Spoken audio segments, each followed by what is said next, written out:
Em nome do Pai, e do Filho, e do Espírito Santo. Amém. Meus queridos irmãos e irmãs, no Evangelho de hoje, Jesus conta a parábola do publicano e do fariseu. Somente um deles voltou para casa justificado. O publicano, que foi humilde, e o fariseu não. O fariseu, na sua soberba, está praticando uma religião que, na verdade, o está afastando de Deus. Vamos ver o que é que isso significa. Veja, em primeiríssimo lugar, nós, para estarmos diante de Deus, precisamos ser humildes. Como recorda Santa Teresa d'Ávila, a humildade é a verdade. Ou seja, diante de Deus, quem somos nós? Então, é evidente que se Deus é Deus, esta verdade que é Deus nos põe no nosso lugar e, vamos dizer com clareza, nos humilha. Você diz assim, mas Padre, Deus é amor, Deus não humilha ninguém. Não, calma lá, Deus é amor. Só que vamos traçar aqui a realidade. Deus, a realidade, o grande mistério de Deus, ele diante de Deus, todo ser humano, de alguma forma, se sente com vertigem. Pela grandeza de Deus, pela majestade de Deus.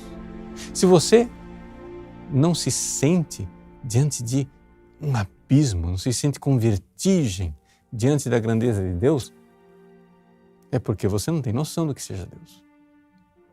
Agora, Deus, na sua santidade e no seu amor infinito, comparado com a minha miséria, o meu egoísmo, o meu pecado, a minha pequenez de criatura, o meu nada, evidente.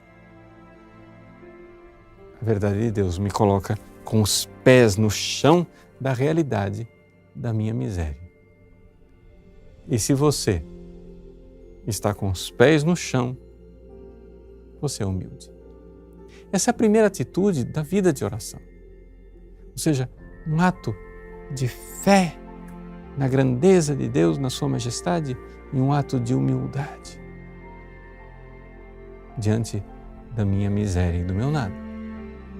É daí que pode surgir a adoração, é daí que pode surgir um pedido, uma súplica filial, confiante, piedosa, de quem sabe que, é verdade, eu não mereço, mas Deus me ama com seu amor infinito. Mas o que é que faz o fariseu? Ele esquece essa primeira parte.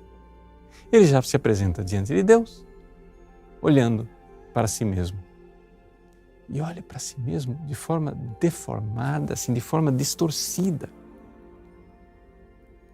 Veja as palavras do fariseu. Ele diz, ó Deus, eu te agradeço. Mas será que agradece mesmo? Continuemos.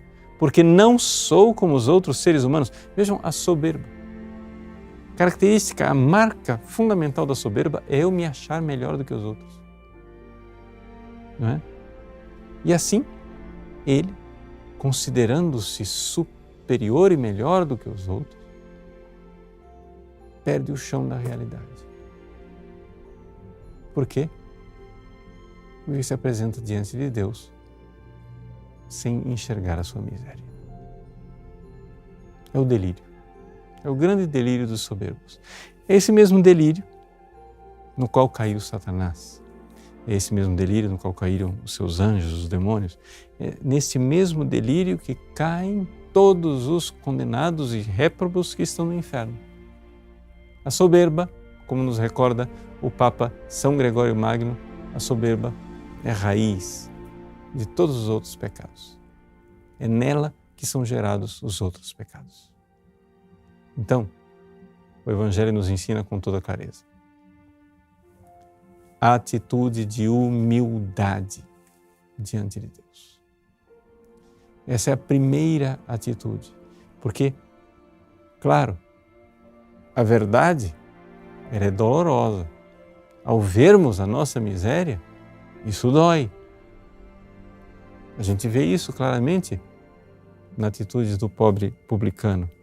Ele diz: meu Deus, tem piedade de mim, que sou pecador. E ele nem sequer se atrevia a levantar os olhos para o céu. E, no entanto, essa atitude humilde diante de Deus faz com que ele se atreva, sim, grande atrevimento, a pedir o amor de Deus, a sua misericórdia. Sim, na parábola do publicano, o que nós vemos é o grande encontro da miséria com a misericórdia. Mas se nós não nos dermos conta de nossa miséria, jamais iremos encontrar a misericórdia divina. Então, muitas vezes, o que falta mesmo nas pessoas é uma atitude de humildade, de se humilhar diante da presença de Deus. Humilhai-vos debaixo da poderosa mão de Deus.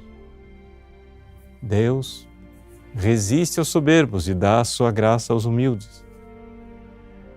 Que o Senhor nos ensine essa atitude fundamental, arraigada, verdadeira de humildade, para podermos nos apresentar diante dele. Miséria, pedindo por misericórdia. Deus abençoe você. Em nome do Pai, do Filho e do Espírito Santo. Amém.